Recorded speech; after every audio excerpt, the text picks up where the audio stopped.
Vous tous les itinérants, sur l'aimable Tour de France, en vous engageant sur la voie du compagnonnage, vous apprêtez à faire partie d'une histoire qui a 1000 ans. Pourquoi est-ce si important pour vous de connaître cette histoire? La réponse est en quelque sorte dans la question. Car si la science et la technique répondent aux questions du comment, l'histoire, quant à elle, répond aux questions du pourquoi. Elle est la seule discipline à se charger de produire du sens, et la trajectoire qui est celle du compagnonnage depuis plus de 1000 ans vous aidera à faire les meilleurs choix pour votre avenir et celui de vos sociétés. Son histoire peut se décomposer en deux chapitres. Il y a d'un côté un chapitre légendaire, chapitre qu'on pourrait qualifier de roman compagnonique, et de l'autre un chapitre historiographique s'appuyant sur les faits et les archives. Rappelons en préalable que le propos de la légende n'est pas de produire l'histoire. Et pour cause, la légende compagnonique est le résultat d'une longue tradition orale qui peut donner lieu, et nous allons le découvrir, à plusieurs versions. La légende a une vocation toute particulière. Elle permet de mettre en perspective des valeurs. Le compagnonnage est devenu au fil des siècles une force sociale qui a construit son propre roman autour de trois personnages fondateurs. Le roi Salomon, le père Soubise et maître Jacques. Ce triptyque iconographique dans sa forme actuelle est affiché dans la plupart des sièges compagnoniques. Il avait été commandé en 1863 par un illustre compagnon dont nous raconterons plus loin le parcours, Agricole Perdiguier. Ce n'est donc que très tardivement dans son histoire que le compagnonnage propose une représentation publique de ce qu'il a longtemps cultivé comme une tradition orale réservée aux seuls initiés. Au centre du triptyque se tient le roi Salomon, roi du peuple juif, entre -1000 et -900 avant Jésus-Christ. En -966, ce dernier décide de construire un temple à la gloire du premier dieu unique de l'histoire, Yahvé. Il faut sans doute rappeler ici que selon le récit biblique, le peuple juif était quelques siècles auparavant retenu en esclavage par l'Égypte, et c'est Moïse qui a alors rendu la liberté à son peuple en le menant à Jérusalem, en Terre sainte.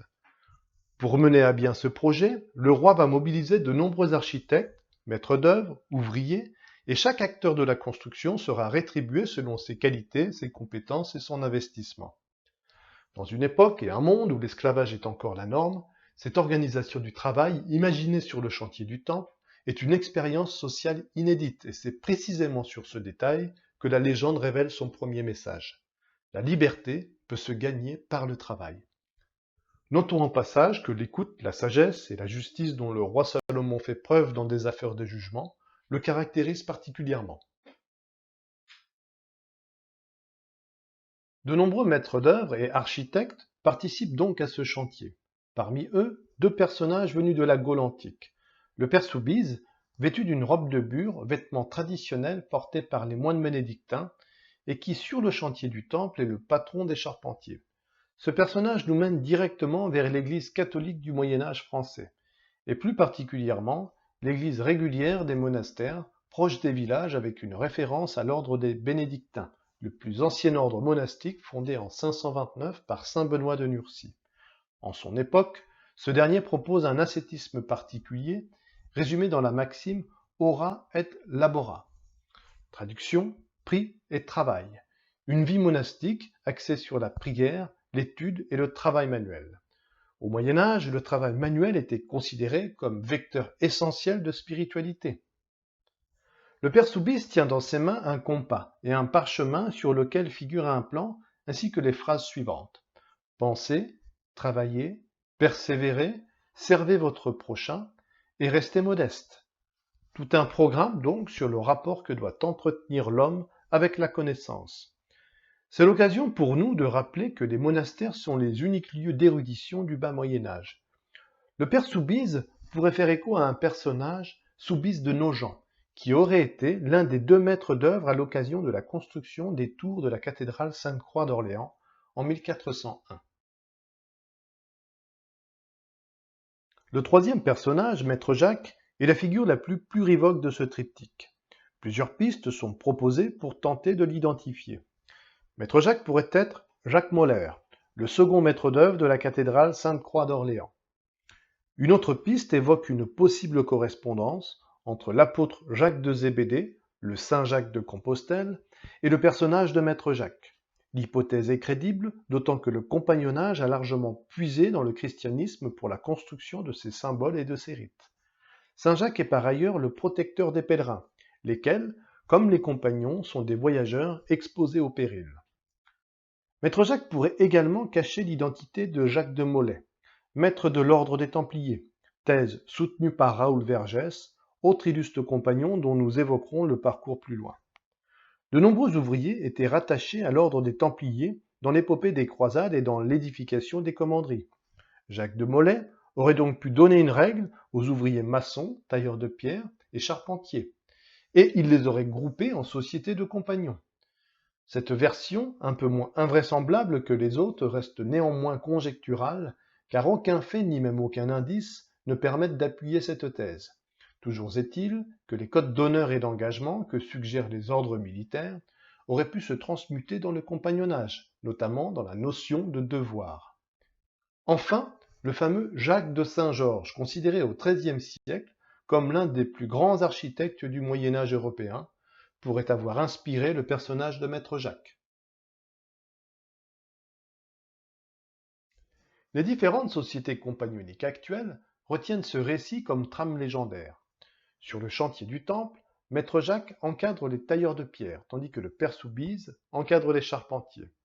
Cette année, à l'issue desquelles ils reviendront en Gaule par la mer, accompagnés de 13 compagnons et de 40 disciples. Les deux personnages se disputent sur le bateau, et Maître Jacques débarque à Marseille tandis que le père Soubise poursuit sa route jusqu'à Bordeaux. Persécuté par les disciples du père Soubise, Maître Jacques se serait caché dans la grotte de la Sainte-Baume pour y trouver refuge. Grotte qui abrita en son temps Marie-Madeleine. Maître Jacques qui séjourna de longs mois durant lesquels il aurait beaucoup échangé avec ses disciples. Selon la légende, Maître Jacques donnait du cœur aux pierres, de l'âme aux charpentes, des ailes aux toitures et de l'esprit aux fenêtres. Renseignés par Géron, un de ses disciples, les admirateurs du père Soubise ne tardèrent pas à découvrir l'endroit où se cachait Maître Jacques. Et ils se rendirent sur les lieux, pénétrèrent dans la grotte, puis le frappèrent de 5 coups de couteau. Quand ses disciples revinrent pour bavarder avec leur maître, ils le trouvèrent agonisant, mais il eut le temps de leur dire « Je meurs, Dieu l'a voulu. Je pardonne à mes ennemis et je vous défends de les poursuivre car ils sont assez malheureux. Je donne mon âme à Dieu, mon Créateur, et à vous, mes amis, je ne puis rien donner. Mais recevez mon baiser de paix. Lorsque j'aurai rejoint l'être suprême, je veillerai sur vous. Je veux que le baiser que je vous donne, vous le donniez toujours aux compagnons que vous ferez, comme venant de votre Père. Ils le transmettront, de même à ceux qu'ils feront.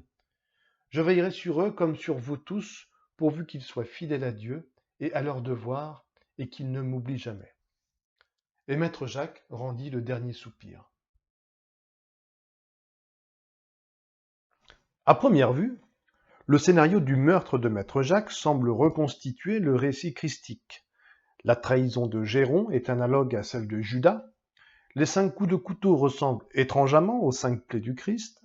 Le pardon est suggéré dans les dernières volontés de Maître Jacques et ces derniers mots pourraient être interprétés comme le message de Jésus à ses apôtres.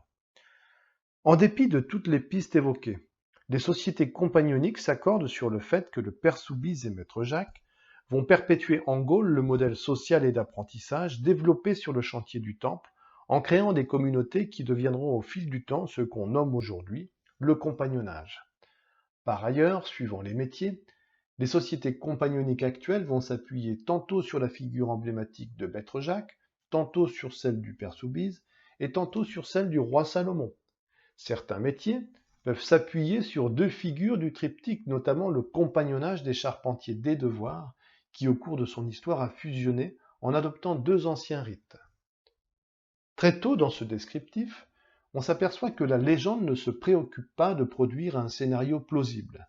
Elle met en scène des personnages qui ne vivent pas à la même époque, mais les compagnons s'accommodent de ces anachronismes car, à leurs yeux, le propos de la légende n'est pas de faire l'histoire, mais plutôt de proposer une trame dans laquelle va pouvoir se dégager un système de valeurs. Liberté, connaissance, engagement, honneur, sagesse. Avec des références croisées de l'Ancien et du Nouveau Testament, le compagnonnage va directement puiser aux sources de la civilisation judéo-chrétienne. La légende veut ainsi nous présenter le compagnonnage comme un des piliers de la civilisation.